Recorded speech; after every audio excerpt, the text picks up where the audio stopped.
Day 15, December 18th. This is Wednesday. No, it's December 17th. I need to remember this day. Today was really hard. You probably saw the video from yesterday or today. So last night I was awake with my dog for several hours late. After we rescued her, after we found her at the local compound, and I was up with her last night. She was just pacing and walking around, and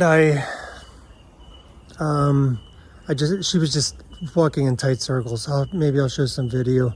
It's heartbreaking to watch.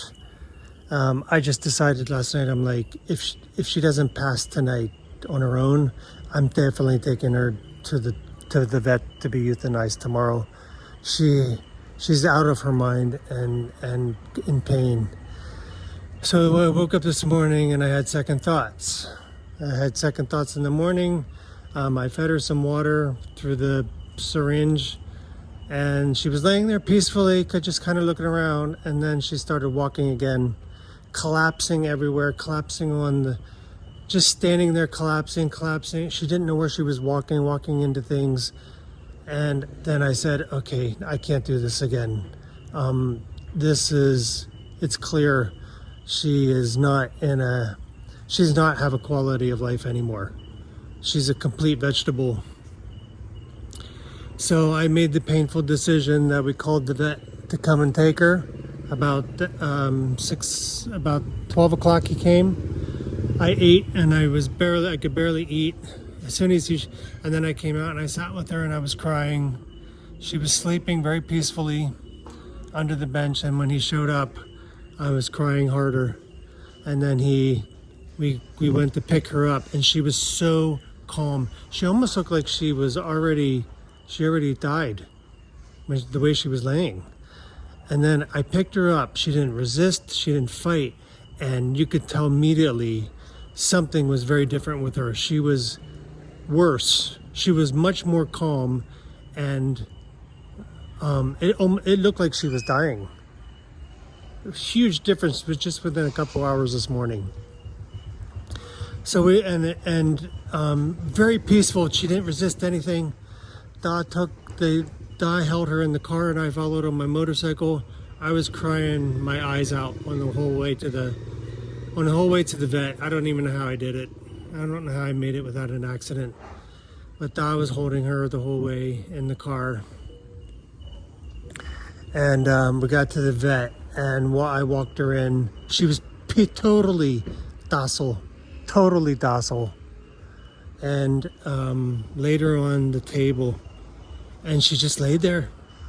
It was like she knew this was it. I mean, I could tell something.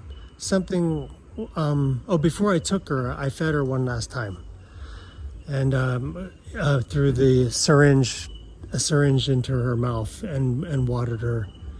So I was able to do that one last time. I wanted to do that with her, and we put her on the table, and I was so pleased that the vet was so gentle with her, really, really gentle, so caring, petting her, touching her, taking things he was explaining what he was doing.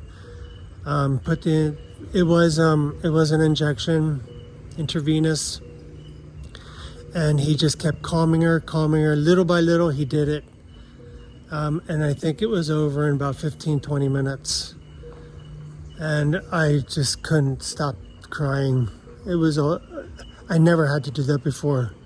Never. I was never around for any of my dogs that passed. I was always out of the country. And so, very painful moment. I got to hold her as she passed. And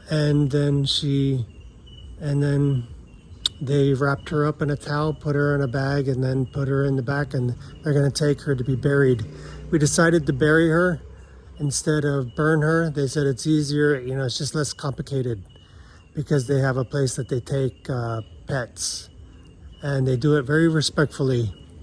And we paid 4,300 baht for that, so about $150, $60 for for him to put her out and to bury her. I want, it was, she's not there anymore. It was, I wanted to bring her home, but we don't have enough dirt to put her anywhere here. That we don't have enough land. And the size of hole we would have to dig for her, it just would have been extremely difficult to do here. And if we excavate and renovate our house anytime soon, I don't want to see her unearthed, have to be unearthed for some reason, because I don't know what that's going to look like. We already have one pet buried in the back, but that was 6 years ago. It was a cat, so I'm sure, and she was just in a towel, so I'm sure she's fully disintegrated, except for maybe some brittle bones. But today, oh my gosh, I came back from the vet. Don and I held each other. We cried at the vet. And then we came back, and I sat on the bench, I think 2-3 years, just this 2-3 hours, just looking aimlessly into the sky and praying and thanking God that I could be here for her. This past week is the first pet I ever lost when I'm there, present. And I just was thanking God that I was able to feed her and take care of her this past week. I primarily took care of her this past week, feeding her and giving her water, helping her if she got stuck somewhere. So yeah, I just praying and thanking God that I could be here for her, because that's what I did pray for when I knew she was sick a couple weeks ago. I'm like, just please let her wait for me to come back to take care of her. I want to be here with her when it's time. And unfortunately, when I got here last week, her mind was already gone. We just didn't really know it. She didn't recognize anything. And so the last time, when I saw her back in July, it was the last time, July and August, I said goodbye to her then. I said, because I feel like she's really going downhill. She was alert. She knew me back then. So I said goodbye to her then. So basically when I got here this time, she was already mentally gone. Her mind just was complete vegetable. So this was a heartbreaking day. It's been a heartbreaking week, because one of my goals was to come back into retirement and be here with my dogs. So we have 2 dogs left, and I'll just continue to love them, probably get closer to them. I was very close to Dom and the one I had lost 2 years ago. They were my babies. I had them for most of the time. These 2, I don't really know, but I love them. But we'll probably draw closer to them. They don't even know she's gone. It's just weird that dogs can be together that long and just not even know. They say animals can tell, but not the animals that I've ever seen. They don't seem to take notice. It's kind of sad, disappointing. I wonder if I'm getting dogs that are not sensitive, but I just wonder if some of that is made up in some ways.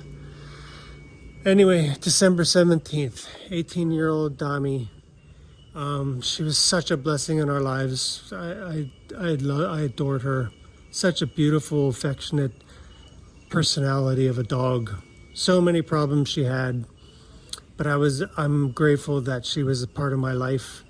God placed her in my life to take care of her and for me to actually be here with her in her last moments, and I got to say goodbye to her. I'm still going to be sad for a while. Da's beside herself. Her family loved her. Loved her and loved them. So I hate to show my face because I'm all puffy and red from crying all day, but I'll just end this there. So this is a bit of an ode to my beautiful Dami. She was my queenie. Should have called her Queenie. She was my queen. I love you, Dami. Thank you for being part of our lives. And yeah, so I'll end that there. Good night. God bless.